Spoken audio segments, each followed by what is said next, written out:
This is Father Patrick Briscoe. This is Father Joseph Anthony Kress. Welcome to Godsplaining. Thanks to all who support us. If you enjoy our show, please consider making a monthly donation to us on Patreon.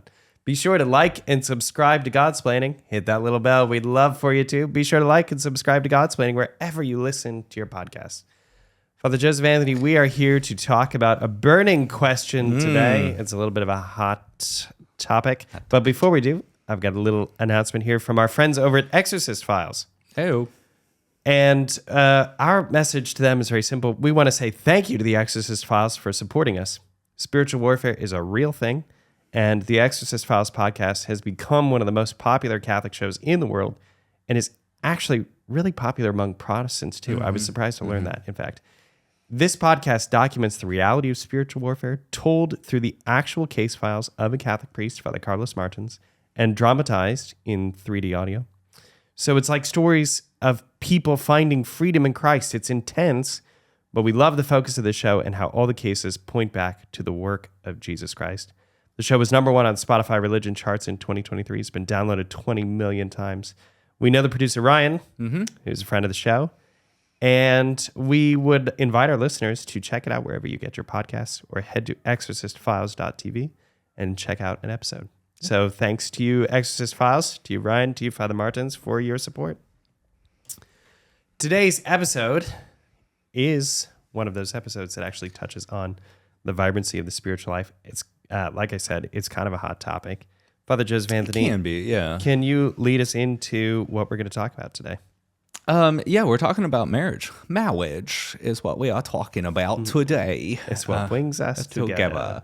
No, we're talking about marriage and how we approach marriage in the Catholic Church and what we understand as the sacrament, but also understanding that it can get, it's not very clean cut, right? Marriages and relationships can be messy at times. And so today we're actually approaching one of the little more messier sides of relationships, romantic relationships, and especially marriages, about whether or not Catholics can have a relationship with and marry non-Catholics, and the kind of the nitty-gritty of what that looks like, what is possible, what is acceptable, how one should approach a relationship or a marriage with somebody that is of a different faith than you, if you are the Catholic party in this sense. So can a Catholic marry a non-Catholic? Yes. Okay, great. Done. Episode over. Thanks, everyone, for tuning in. It's been great to have you. Sure to support it. But no, there's obviously a very great deal to say about this. But I think starting off very clearly with that principle that according to the teaching of the Catholic Church, Yes. Catholics can validly marry non-Catholics. I think that's very important because there's been, in fact, some confusion on the part of the faithful, not on the part of the Church. The teaching has always been clear on the part of the Church. It's biblical, in fact, that believers can be yoked to unbelievers. St. Paul doesn't recommend it, but it's permissible. But he also gives instruction for those that exactly and that, how to navigate it. Yeah, maybe doesn't recommend it in that sense, but he doesn't punish people for that reality or say you have to destroy these things. He says, no, but you can still live in this way. You can still grow in your faith. You can still be a good, faithful Catholic if this is the situation that you're in. And so, yeah, I agree with we find it in Scripture, and there's certain recommendations would be better if, yes, but is it insurmountable or impossible? Absolutely not. So according to the Church, you can marry non-Catholics. And I think that part of this confusion has come up because of the way that the Church approached the question in the past years. So by that, I simply mean people's experience at weddings. Yes. That indicated a lot of what they were expecting. So before the liturgical reforms of the Second Vatican Council, unless both parties were Catholic, it was the custom of the Church that they could not be married in the church building. Well, they couldn't have a nuptial mass. They couldn't have a nuptial mass. But it was often the case in many places that they weren't married in the church, in the physical church. They would take place at the... So the point that I'm making is that these weddings, unless you're marrying a Catholic, these weddings were often held in a sacristy, in a kind of side chapel, parlor, in the rectory. Yeah, I've heard a lot of stories. A lot of couples have told me that they were married in the parlor of a rectory, that kind of thing. And that distinction of place signaled something important. Excuse me, my goodness, I need a cough button. That distinction of place signaled something important about the nature of the relationship, about what the couple was entering into. And I think that people have received that distinction of place as a kind of painful thing. Many Catholics wanting to be married in the church building. I'm not talking about in the church as according to church law. I'm talking about in the space of the church. So that had been received as a very painful thing by Catholics who were marrying non-Catholics in years past, and then that contributed to some confusion about the teaching today. And I think also, I think there was also that experience of the desire to be married in the sanctuary. Then we had these kind of forced conversions. You hear this all the time, like my father or my grandfather, converted when he married my grandmother. Yeah, well, it's not a forced conversion. Yeah. And any imperfect conversion, you say, I would say I became Catholic so I could get married. That's a great reason to become Catholic. Yeah. That's a very good reason to become Catholic. Imperfect contrition suffices, the church says, for the repentance of our sins. So all right. Yeah. But there was the motivation, I guess, would be to get married in the church. And the physical building in the church once again.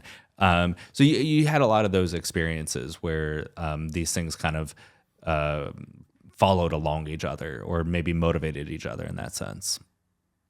So Father Joseph Anthony, in your work preparing couples, I think it's important for us to begin with the recognition, just a quick review about what the church teaches marriage is, and what actually takes place in a Catholic wedding, the heart of a Catholic wedding.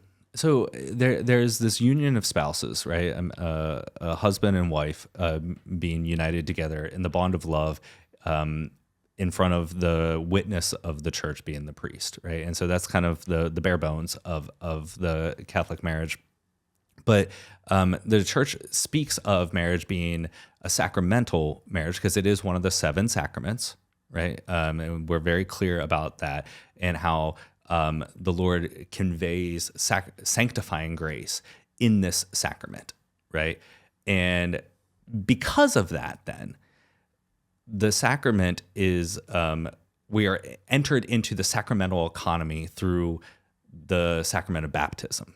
Right, so the church speaks of the sacrament of marriage being between 2 baptized, and I think that's very important to show that there's this approach and this understanding of the importance of baptism for the sacramental graces of marriage.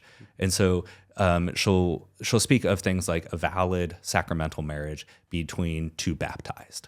And that kind of then opens up your eyes in a certain sense of seeing how the church understands the entirety of the sacramental economy, and then how the relationship of men and women enter into this in a unique spousal mode through the sacrament of marriage. Yeah, that's great. So to recap, we've got the natural good of marriage, which you're pointing out is distinct from the sacrament of Correct. marriage, which is offered by the church. I like how the liturgy in the nuptial mass refers to marriage as the one good not forfeit. Yes. By sin, which is very interesting to say that this is the one kind of natural institution that was not lost after the fall, and that what happens in the sacrament of marriage is that natural institution of one man and one woman coming together to form a family, the basic building block of society. That good is harmoniously healed and brought into the life of grace by Christ raising it to the dignity of a sacrament. Yeah, and I think whenever I do marriage prep with a couple, that I make that point, and it's like uniquely, marriage was the one institution, the one basically sacrament that predated Christ. He institutes, we can see the figures of all the other 7 sacraments throughout the Old Testament and things like that. And then he establishes the sacrament and see how it's preparing.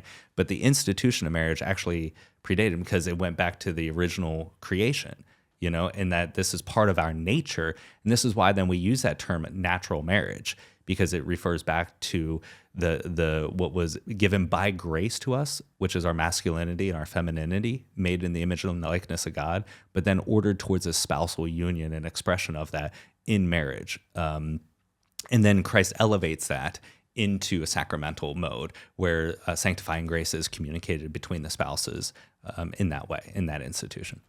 Now, the ministers of the sacrament of marriage are the couple themselves, and a marriage is confected, it's confirmed when there's the exchange of consent. That's correct. And then eventually brought to its fullness through the sexual act. So you've got all these different elements of what really constitutes a marriage and how the bond of marriage is formed. I think I want to pause there for a second and recognize that I love the liturgy because the ancient trope, lex orandi, lex credendi, the law of prayer is law of belief. So our liturgy being the public prayer of the church reveals our belief of what this is. And in the ritual, there's a period where there's an investigation of the couple. They are asked questions. Have you come here freely and wholeheartedly? Do you accept children lovingly from God willing? This investigation of, do they understand what marriage is? And then there's the exchange of consent. I take you to be my husband. I take you to be my wife, right? And then after that, there's the consummation of that in the conjugal act and that. And so what we see is the kind of reversal. Yes, that one thing that was not lost after sin, but definitely took a hit, kind of got inverted, where the passions then overwhelm the will and the will then overwhelms the intellect. We see the reordering of the human person, the full engagement of the intellect, then informing an act of will and exchanging of consent, and then that act of will then governing the passions towards the good in the conjugal act. So we see how the human person is now redeemed, restored to the original grace of the garden in their masculinity and femininity. So it's really important that the liturgy itself kind of betrays that and reveals that in such a way. But in the sacramental matrimony, that the person is restored in their humanity in a spousal way, and that takes place in the spousal way. When the church receives the vows of the couple, however, it states very clearly that marriage belongs to the church to govern. Yes. Because it's a sacrament of Christ, instituted by Christ, it's subject to the authority of the church. So it's not the case that Catholics can do whatever they want with the marriage. This is why, for example, when Catholics want to marry, they come to the church. They don't get married by a rabbi in a vineyard somewhere. We don't do the outdoor wedding ceremony where your friend becomes a universal minister or whatever to receive your vows. You don't write your own vows. You make the promises of the church. All of this is because of our belief of marriage as a sacrament conferred through the church in the name of Christ. So I think that is the first point that I really wanted to make here, which is that marriage belongs to the church, and the Catholics who are married are coming in and receiving this sacrament under the church's authority, which means that which has the downstream consequence of understanding that because marriage is received from the church, a marriage is covered by the church, and it means there's an understanding of how to approach marriage. Okay, so you have when two Catholics are getting married, that's understood to be the kind of the default for the Catholic Church. Correct. Right. But of course, it's permissible and even salutary. It could be a very, very beautiful thing in many cases for Catholics to marry other Christians or to marry non-Catholics. Father Joseph Anthony, how does the church refer to those different kinds of marriages? Yes. So in the kind of, when we talk about governance and things like that, there are terms that the church uses to make distinctions here, right? We have a distinction between, we have a wedding between two baptized Catholics. Okay, we approach that one way. We have a wedding between a baptized Catholic and a baptized non-Catholic. That's the term that the church uses for that, is a mixed marriage. So that's another Christian. Yes, exactly. And then she has the approach to a marriage between a baptized Catholic and a non-baptized, right? And so she approaches that in a different way. My mind is absolutely blanking on me. What's disparity of cult? There it You're is. good. Thank you so much. Yeah. Disparity of cult, and that doesn't mean like brainwashing, manipulation, but cult meaning just style of worship. Right? Worship. So she has that kind of distinctions between these realities that are there, and she approaches all of them and says like, yes, these are actually valid marriages in all the ways. Now, there's different ways to approach the complexities of each of those, but that she understands the kind of, and I think this is something that we maybe forget, that we think the authority of the church is to impose, to kind of hammer into submission the perfection of what it wants it to do. The church is very attuned to the kind of chaos and complexities of human reality and human life. And in order to do that, she makes some of these distinctions as better to guide us, as a good mother, to guide us into the fullness of who we are. So in order to marry a non-Catholic, whether someone is whether the future spouse is a baptized Christian or not, what does a Catholic have to do? Yeah, the Catholic has to, like we said, the sacrament is governed by the church, as all 7 sacraments are. This is not a unique thing, all 7 sacraments.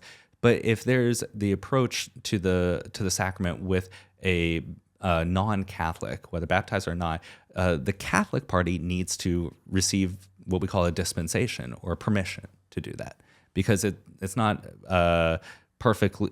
There has to be this kind of permission and acknowledgement that this is kind of. I want to say an exception, but this is outside the expectations. It's not insurmountable. Yeah. It's not impossible, but you do have to kind of acknowledge these realities.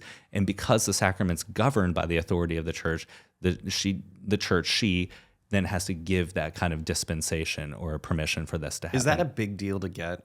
No, and this exactly. I think that's a great mystery. Yeah, it's up to your pastor. So if you get engaged, then you contact your priest or your local pastor and say, "Hey, I would like to start marriage preparation." As all of our sacraments include a preparatory period, and marriage is no different. But in that preparatory period, the pastor will sit down with the couple, discuss these realities, and acknowledge that, and then make the permission accessible. Who ultimately gives it? Is it the pastor? The pastor will make the request to the bishop, and the permission or dispensation ultimately comes from your local bishop. Isn't that cool? I love that point.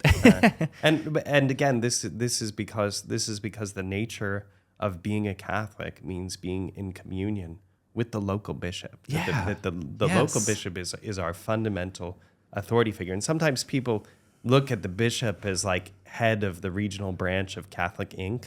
And the bishop is not that. The bishop is our spiritual father. Yeah. And so when you come to a major moment in life like that, what you're doing in asking for a dispensation this way is you're just saying to your father, this is what I think God has called me to. Correct. I've fallen in love with this person. The Lord has put in my life this magnificent person to love, to build a family with. And I would like your permission to do this, to embark on this journey. Now, my father was not Catholic when my parents got married. He has since become a Catholic, and it's been an amazing thing. Sometimes a spouse doesn't convert.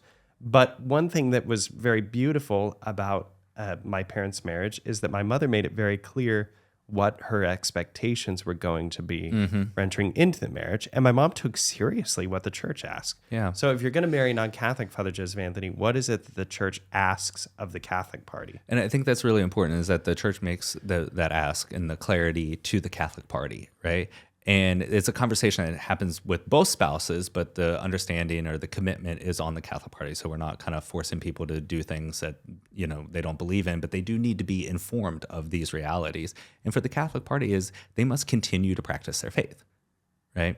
And in the law, it says an obex or an obstacle cannot be placed between their experience and practicing of the Catholic faith. So, we talk about that in the relationships. And I remember having some marriage prep sessions where I would say, like, this Catholic party still has to go to Sunday Mass and Mass on holy days of obligation and things like that. And it was like, the other Catholic party was like, no, we're going to go to my church. Like, if I'm out of town, she can do whatever she wants, but like, we're going to go I was like, oh, no. And then we had to have further conversations because that would be imposing an obstacle to the Catholic party to continue to grow in their faith and practice their faith. And then the other thing is the promise of the Catholic party to baptize and pass the Catholic faith on to any future children. And that has to be clear with an understanding between both parties, but it's a commitment of the Catholic party to then baptize the future children and to hand on the faith in that way. Yeah, and to in fact be open to life, because you just kind of presumed that, but that is something that is very important to clarify. So again, the Catholic party must assert that he or she and his or her future spouse are open to life, to willingly accept children. That's what marriage is for, and to raise those future prospective children, should God in His providence bring them to this family, to raise those future children in the Catholic faith. That's the cornerstone. That's it. And then as you say, to make sure that the Catholic party will be allowed to practice his or her Catholic faith as a Catholic. That means certainly the precepts of the church. Precepts, that's what Sunday we're looking Mass, at. Mass on Holy Days of Obligation, making the confession, supporting materially the works of the church, all these things that are the precepts of the church. And that's not actually that much. We know we're not looking. I mean, of course, we want everyone to become Catholic. Being Catholic is great. There's no reason why people shouldn't be Catholic. But the church doesn't actually require conversion in order for the Catholic party to marry someone else. I think this is very, very important, because sometimes people get these strange ideas and they think that, for some reason you're living in a kind of state of sin if you're dating a non-Catholic, and that's just crazy. No, the church has never taught that, dating back from the scriptural witness on. That has never been the Catholic approach. Instead, the question has always been, how does the Catholic party live his or her life in a way that will be very sanctifying? How does the Catholic party present the faith in such a way that the spouse or future spouse could be invited to become Catholic? We want a joyful and loving presentation of the faith, so that someone would want to be Catholic. Right. And then whether or not that happens, how do those two people then raise children who will love the faith? And I think that, working with the priest in the preparations for the sacrament, this is a beautiful time, an evangelical time to actually discuss these things, but then to recognize that when those are the circumstances of the wedding, then to have the kind of joy of acknowledging this reality, and for the Catholic party to kind of submit and surrender that to the authority of the church, which then gives that dispensation freely, but gives it freely when it's acknowledged, not when it's kind of, I don't want to say expected or anything like that, but like there has to be that acknowledgement of the complexities of this, a commitment to continuing the faith for your own self and future generations, and then the church will then give that dispensation for it.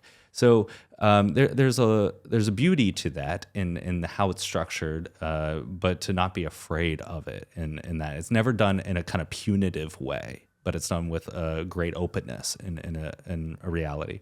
So for people that want to read more about this, just for a quick approach to the church's teaching on this, you can look at the Catechism, and beginning in paragraph 1625, we get the review of consent. But then down here in 1633, 1634, we start getting into mixed marriages and disparity of cult, the two different types of marriages wherein a Catholic marries either a not baptized person or another baptized non-Catholic. And the Catechism says this in 1634: difference of confession between the spouses does not constitute an insurmountable obstacle for marriage when they succeed in placing in common what they have received from their respective communities and learn from each other the way in which each lives fidelity to Christ.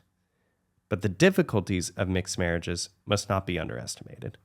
So, Father Joseph Anthony, I wonder if you could say a few things about both of those points, because so far we've been giving the kind of objective and in some ways heavy, but I think very clear presentation of what the church teaches. But how do you help someone kind of navigate these questions as a priest who's helping people to prepare for marriage? Yeah, I love the opening phrase that this does not constitute an insurmountable obstacle to the relationship and to the faith. Like, this can be overcome, right? It's not the clearest path. It's not the smoothest path, right?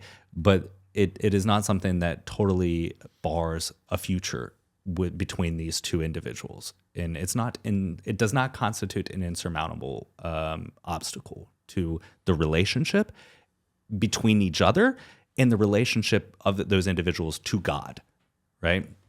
And so but at the same time, it doesn't devalue that. It says it does going to introduce hardships to the relationship and hardships to the future. So I think with those types of things where it says it's not insurmountable, but it is going to be introducing new hardships. So when I hear those types of things, we have obstacles that can be overcome, but there are future hardships that will be introduced now. For me, the thing that continually comes back is the need for the virtue of hope, right? Hope is about a future arduous good.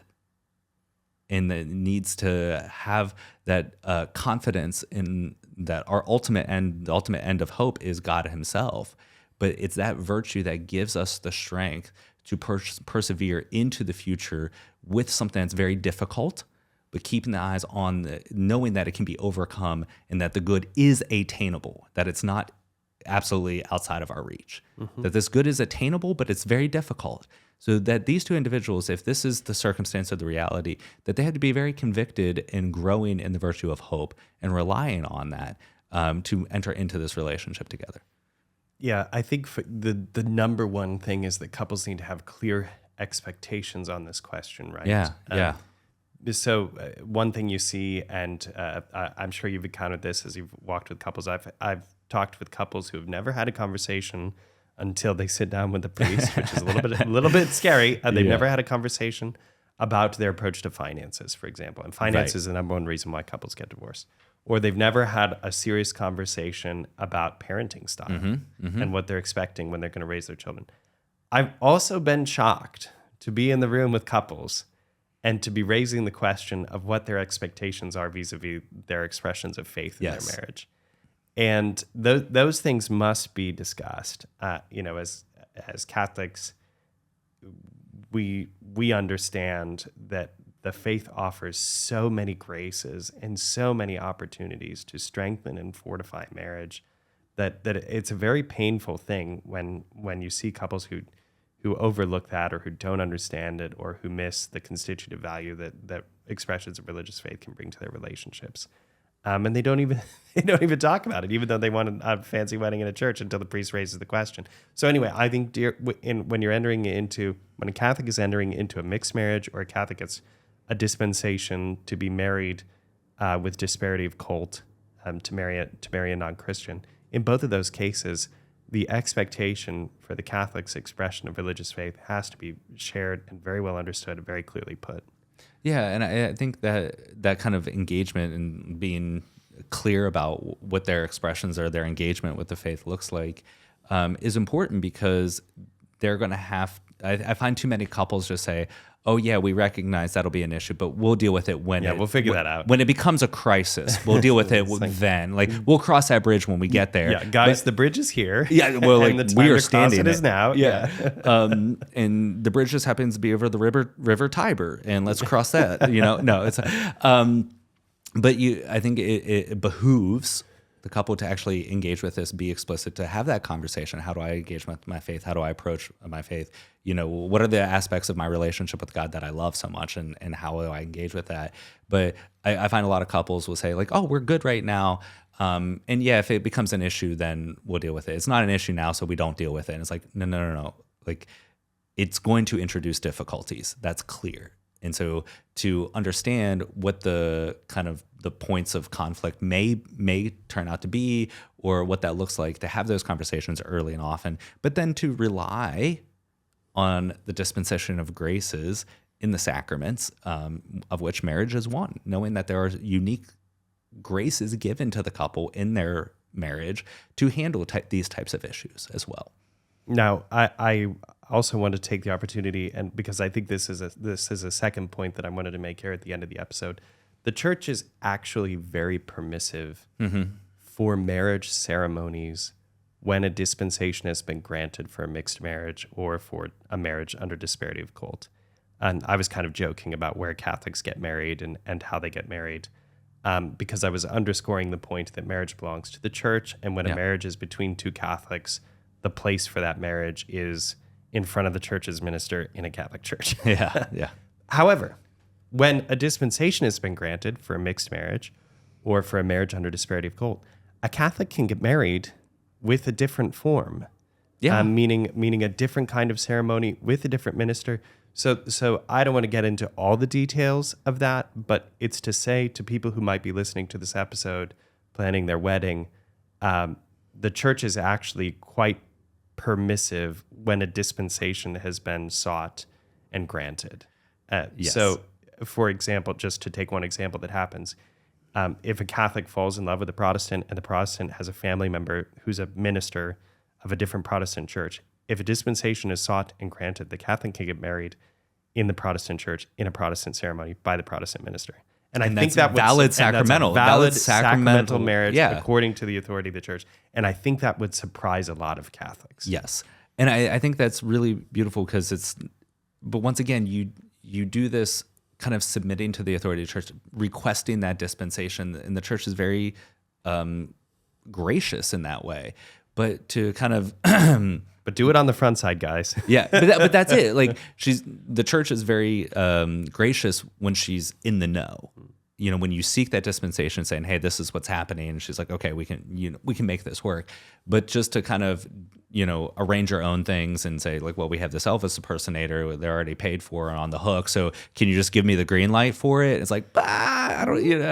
There's little things we have to make sure here, but like you can't just demand these types of things. You do have to do it with kind of a pious submission to the authority, but recognizing that the church wields that authority with great mercy and is not doing it to be punishing, but does it because she also understands the complexity of humanity and the human heart and is not deaf to that. And with an evangelical hope, with the hope absolutely. With the hope that more people would come to know the gospel and would, through the witness of a loving Catholic, be moved and want to enter the church. Mm-hmm. Awesome. Well, friends, thanks for tuning in to this episode of Godsplaining.